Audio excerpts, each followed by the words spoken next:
5 de noviembre del año 2025. La trama muñeca bielorrusa nos ha entregado nuevos antecedentes durante los últimos días y por lo mismo queremos profundizar en nuestro tema con nuestro siguiente invitado, el abogado Mauricio Daza, a quien le damos la bienvenida. Mauricio, ¿cómo le va? Bienvenido nuevamente acá a la radio. Buen día, muchas gracias por la invitación.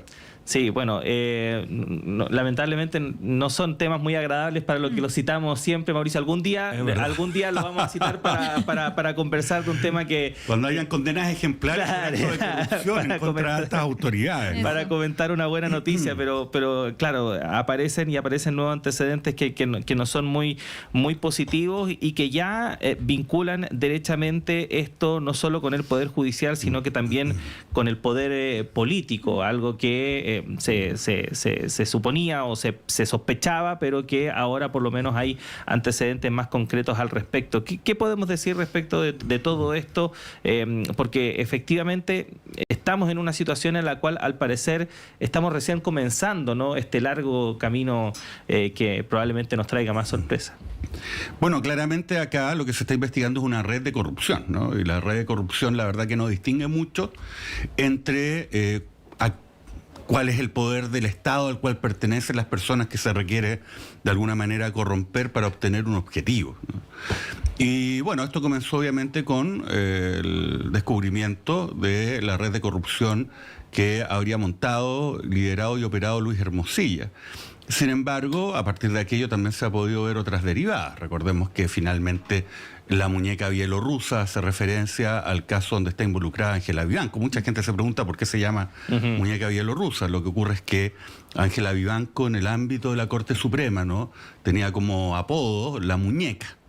Entonces, después que se conoció este tema de la causa del consorcio bielorruso, donde ella aparecía vinculada con hechos irregulares, entonces le colocaron, ¿no?, la muñeca bielorrusa. Y eso generó, ¿no?, un conjunto de otros actores y otras dinámicas, derivado además de las revelaciones, porque Ángela Vivanco quedó al descubierto a partir de las conversaciones que tenía con Luis Hermosilla y que fueron descubiertas a partir de la incautación del teléfono celular del abogado. Pero ahora estamos en otro ámbito, ¿no?, donde básicamente esto se extiende a otro grupo de cercanos, básicamente clientes de un estudio jurídico denominado LBS, ¿no?, que es Lagos, Vargas y Silver, bueno, básicamente tiene una relación cercana de amistad con Ángela Vivanco. También aparece otros ministros ahora involucrados, Diego Cimpertegui, respecto a quien hoy día también hay una acusación constitucional, y que obviamente este grupo de abogados, ¿no?, particularmente Lagos y Vargas, hoy en prisión preventiva, habrían hecho pagos a Ángela Vivanco a cambio de que ella favoreciera la posición de un cliente de ellos, que era este consorcio Velas Movitec, ¿no? Y desde ese punto, ¿no?, también, insisto, se ha abierto esto a otro ministro que también participó en el análisis de esta causa, Velas Movitec contra Codelco, en la Corte Suprema, que es Diego Cimpertegui, quien no solamente también votó a favor de los intereses que representaba los abogados Vargas y Lagos y Silver, sino que también incluso redactó uno de los fallos, ¿no?, que precisamente beneficiaban a este consorcio bielorruso y que perjudicó a su vez a Codelco por una suma superior a los 25 millones de dólares, ¿no? Entonces estamos hablando de obviamente un caso de corrupción que es muy grave. Las revelaciones dan cuenta también que parte de esta red, ¿no?, estaba integrado por a lo menos dos conservadores de bienes raíces. Sergio Llaver, conservador de bienes raíces de Puente Alto, y el conservador de bienes raíces de Chillán, el señor Navia. Pero Sergio Llaver tiene, digamos, una característica especial, porque él aparece como alguien muy cercano a Gonzalo Migueles. Gonzalo Migueles, pareja de Ángela Vivanco, y quien finalmente habría sido el gestor, ¿no?, y el que coordinaba también los pagos que se recibían a cambio de las gestiones que realizaba a su vez su pareja, Ángela Vivanco, como ministra de la Corte Suprema, ¿no? Y este señor Llaver habría participado también en un esquema de lavado de estos dineros, porque obviamente había que pagar, según la imputación por lo menos, la coima, pero no había que ser tan directos, digamos, ¿no?, obviamente para de alguna manera ocultar la disposición ilícita de estos dineros, desde el ámbito de los abogados del consorcio hacia el ámbito de Ángela Vivanco. Entonces se realizó un conjunto de actuaciones para lavar este dinero. Y ahí entonces este señor Sergio Llaver, muy amigo de Gonzalo Migueles, tuvo una participación importante. En el contexto de la investigación se interceptó su teléfono. Y en esas interceptaciones hubo nuevos descubrimientos. 2 relevantes por lo menos, ¿no? El primero es que él sostiene en una conversación, estos son los dichos de Llaver, que le habría hecho un pago por 1.700.000 pesos a un diputado, el diputado Cristian Araya de Republicano, y que ese pago se vincularía con el hacer gestiones a favor del ministro Antonio Ulloa, también cercano a este grupo. Sí. Ministro Antonio Ulloa, que a su vez está vinculado con Luis Hermosilla, básicamente la coordinación de gestiones en favor de los intereses de los clientes de Hermosilla, del propio Hermosilla, y básicamente también una red para beneficiar determinadas nominaciones o nombramientos al interior del Poder Judicial de personas afines a ellos, o sea, para extender la red al interior del Poder Judicial. Bueno, y entonces ya acá aparece un pago hecho a un parlamentario, ¿no? Que es negado por el parlamentario, pero es lo que dice Llaver, ¿no? Y hay otra revelación que también ha sido bastante impactante, en que aparece este señor Llaver, o sea, el mismo imputado por lavar coimas y el mismo que reconoce haber hecho pagos indebidos a un diputado republicano. Bueno, aparece depositándole 1.600.000 pesos al senador Matías Walker, cosa que Matías Walker reconoce a partir de un argumento que es inverosímil, que es sostener que se trata de una ayuda que habría hecho este señor Sergio Llaver, que está en medio de toda esta trama de corrupción. Habría sido una sencilla ayuda para que se pagara un pasaje aéreo a Canadá que requería su hijo, el hijo de Walker, ¿no?, para ir a una actividad de intercambio académica de esa naturaleza. Si uno revisa la declaración de patrimonio del senador Matías Walker, solo lo que él ha declarado, uno observa que aparece declarando que tiene propiedades cuyo avalúo fiscal es superior a los 400 millones de pesos. Ustedes saben que el avalúo fiscal es entre la mitad, digamos, ¿no?, más o menos, del avalúo comercial. Pero bueno, avalúo fiscal, 400 millones de pesos. Aparece teniendo 3 sociedades de inversiones, algunas también con giro inmobiliario.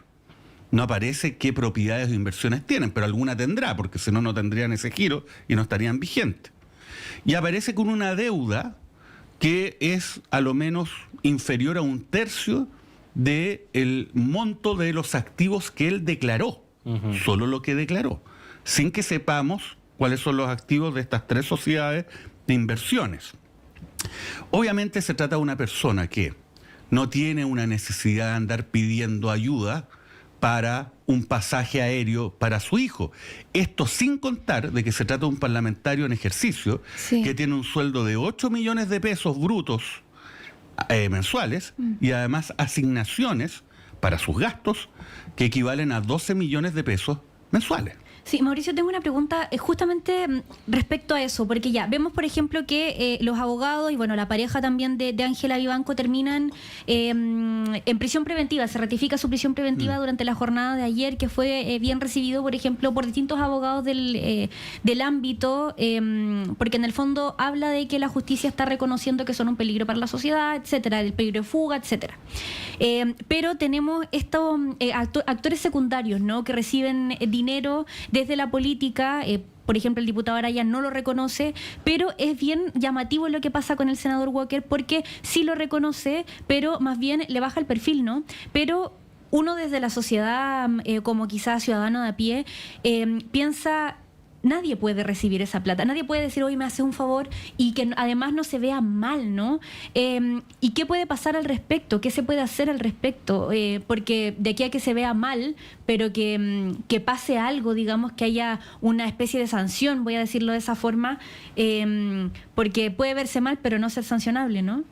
Así es. Ahora, el tema es el siguiente. En Chile, históricamente ha existido una cultura institucional de impunidad respecto de actos graves de corrupción cometidos por altas autoridades.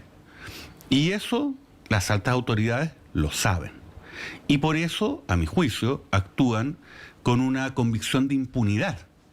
Eso es lo que permite que una persona como Matías Walker entregue una declaración acerca de este punto que es tan absolutamente absurda. Nadie puede creer racionalmente que una persona que tiene un patrimonio importante, que viene de una familia multimillonaria, tenga que empezar a pedirle a un conservador de bienes raíces dinero, además 1.600.000 pesos, para pagarle un pasaje aéreo a uno de sus hijos. Además lo hace en un tono que es inaceptable. Simplemente sube un post a la red social X señalando que esto es lo que él va a decir, no va a hablar más sobre el tema y se acabó. Entonces, ¿cuál es la noción de escrutinio ciudadano que existe por parte de estas autoridades? La verdad que, para parecer, ninguno.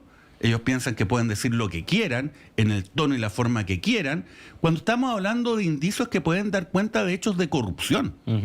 Porque fíjense, Sergio Llaver es conservador de bienes raíces de Puente Alto. Matías Walker es senador de la República. Y resulta que este senador de la República era miembro de la Comisión de Constitución, Legislación y Justicia del Senado, donde hasta hace algunos meses se estaba analizando una de las reformas más importantes a la legislación sobre conservadores de bienes raíces.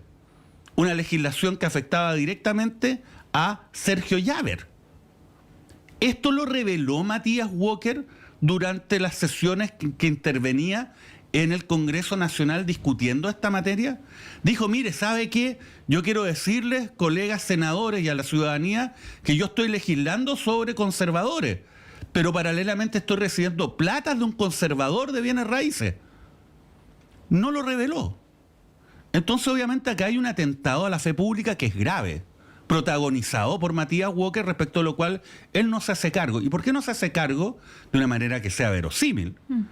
Porque obviamente existe este historial de impunidad. La convicción que finalmente esto se va a olvidar al cabo de algunos meses y no va a pasar absolutamente nada. La convicción de que él va a estar ahí, en ese cargo, 4 años más que le quedan en el Senado, y que en 4 años más nadie se va a acordar de esto, ¿no? Ese es el tema, que hay un problema respecto de la probidad en el ejercicio de la función pública. Y sobre todo, este círculo vicioso de corrupción e impunidad que se va ahondando vez tras vez y que es la marca en nuestro país. El problema en Chile no es tanto la corrupción, en todos los países hay corrupción. Lo singular en Chile son los niveles de impunidad. Y eso genera finalmente este tipo de conducta respecto de un grupo de personas que se supone que son elegidos para representar a la gente, pero que al parecer tienen la convicción que no tienen que responder a la ciudadanía por nada. Estamos conversando con el abogado Mauricio Daza respecto de los últimos antecedentes en torno al caso Muñeca Bielorrusa, que nos ha entregado varias aristas, cada vez se va bifurcando más el tema. Podríamos seguir hablando de la situación en particular de Matías Walker, pero para aprovechar el tiempo.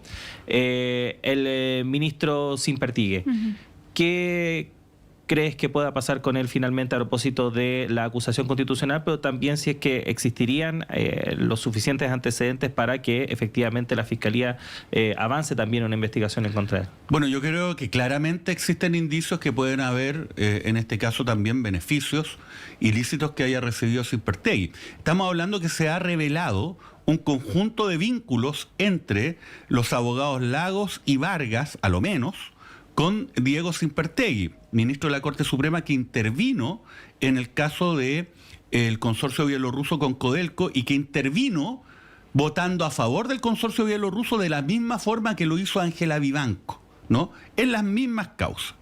Entonces, obviamente, si es que la Fiscalía está sosteniendo, y lo ha hecho hasta el momento con éxito, junto con el Consejo de Defensa del Estado, de que aquí estos abogados pagaron coimas a Ángela Vivanco para beneficiar en esas causas los intereses de su representado, el consorcio bielorruso, entonces es una hipótesis plausible sostener que también le pudieron haber pagado a otro ministro de la Corte Suprema para generar el mismo beneficio en esas mismas causas. Y obviamente el nexo de Simpertegui con estos abogados y el hecho que intervino en las mismas causas, votando también a favor del consorcio bielorruso, dan fuerza a esa hipótesis. Tiene que ser ratificada a partir de una investigación que sea oportuna, profunda, seria, consistente. La imputación respecto a los abogados Vargas, Lagos y Gonzalo Migueles obviamente ya ha superado un estándar importante. El día de ayer la Corte de Apelaciones de Santiago confirmó la resolución de primera instancia que decretó la medida cautelar de prisión preventiva en un fallo muy contundente, donde se da cuenta que estas personas claramente son un peligro para la seguridad de la sociedad. Estamos hablando de delitos graves, ¿no?, que pueden llevar relacionadas penas de cárcel efectiva para estas personas. Todavía a Ángela Vivanco no se le puede perseguir penalmente por estos mismos hechos porque se está viendo lo que se denomina querella de capítulos, para decirlo de una forma que se entienda. Los jueces tienen como una suerte de fuero, ¿no?, que equivalente a los parlamentarios respecto a las actuaciones que hacen en ejercicio de sus cargos. En este caso, se levanta esa suerte de fuero a través de un mecanismo denominado querella de capítulo, que igual que las peticiones a fuero, pero esto está pendiente todavía en la Corte, ¿no? Pero obviamente, si es que esto se da a luz verde, vamos a tener a Ángela Vivanco sentada como formalizada, y el panorama para ella es complicado, porque las personas que están formalizadas por los mismos cargos y los mismos hechos están en prisión preventiva. O sea, la prisión preventiva para Ángela Vivanco es una posibilidad concreta, ¿no? Ahora, respecto a Simpertegui, bueno, se tiene que profundizar. Ya sabemos de que hay estos cruceros, ¿no?, que se tomaron. Es bien curioso porque los cruceros ocurrieron justo después de que él fallara a favor de casos que tenían intereses clientes del estudio de los señores Lagos, Vargas y Silver, ¿no? En el primer crucero, uno anterior que se ha revelado hace poco, después que falló a favor del proyecto Eco Egaña Sustentable, ¿no? Y después se dio justo algunos días con posterioridad a que se fallara, ¿no?, a favor el caso del consorcio bielorruso. Entonces ahí hay que investigar. Es una responsabilidad penal. Hay otra responsabilidad administrativa que está investigando la Corte Suprema y un sumario. Interesante, porque ya sabemos que en la Corte Suprema uno puede detectar que hay un choque de opiniones al interior. En el caso del ministro Ulloa, quien estaba involucrado en claros hechos de corrupción, a pesar de aquello hubo 7 ministros de la Corte Suprema que no estuvieron por sacarlo del Poder Judicial, ¿no? Pero hubo otros 7 que sí. Entonces, obviamente ahí hay dos visiones contrapuestas respecto a lo que debe ser la reacción del Poder Judicial en relación o vinculado a estos hechos de corrupción, ¿no? Pero también está la arista constitucional, para decirlo de alguna forma. Y eso se abrió con la acusación constitucional presentada el día de ayer en contra de Diego Simpertegui. Esto se va a resolver dentro de las próximas 3 semanas, ¿no? Y si es que pasa al Senado, y requiere una votación en la Cámara de Diputados que se va a concretar dentro de los próximos días. Acá es muy clave cómo va a reaccionar nuestra institucionalidad. Acá nos jugamos la credibilidad de nuestras instituciones democráticas. Y eso es muy importante, y ojalá que los parlamentarios, y también, ojo, estos ministros de la Corte Suprema, que de repente están en la tesis histórica, ¿no?, de la familia judicial, de decir, mire, pillamos a alguien en algo muy feo. Entonces trasladémoslo como juez en Puerto Natales, trasladémoslo como fiscal en Coyhaique, ¿no? Esa tesis, esa teoría, yo creo que ya no resiste más, ¿no?, a partir de el nivel de escrutinio ciudadano que con justa razón existe respecto de estos hechos graves de corrupción. Bueno, se nos acabó el tiempo, podríamos haber seguido conversando mucho más porque son varias cosas que está pasando, y de hecho quería preguntar ¿qué pasa con Luis Hermosilla? A propósito que estábamos hablando entre todo esto. Te lo digo brevemente, lo pillaron por segunda vez incumpliendo la medida cautelar de arresto domiciliario total, por lo menos eso es lo que darían cuenta ciertos informes de Carabineros, y estamos a la expectativa, a veces que la Fiscalía pide de nuevo el cambio cautelar, pero claro, esa causa está ahí y ojalá que avance y que no quede en nada. Sí, así que bueno, vamos a estar, por supuesto, a futuros comentando todos estos antecedentes. Mauricio, por agradecerte supuesto, el tiempo que tienes siempre para venir para acá. Que estés muy bien. Que estés muy bien, buen día. Gracias, Mauricio. Vamos a una pausa, son las 8:01. Ya llega Patricio López para continuar con esta primera edición de Radio Análisis, y Connie, nos reencontramos mañana. Nos reencontramos mañana, que tengan buen día.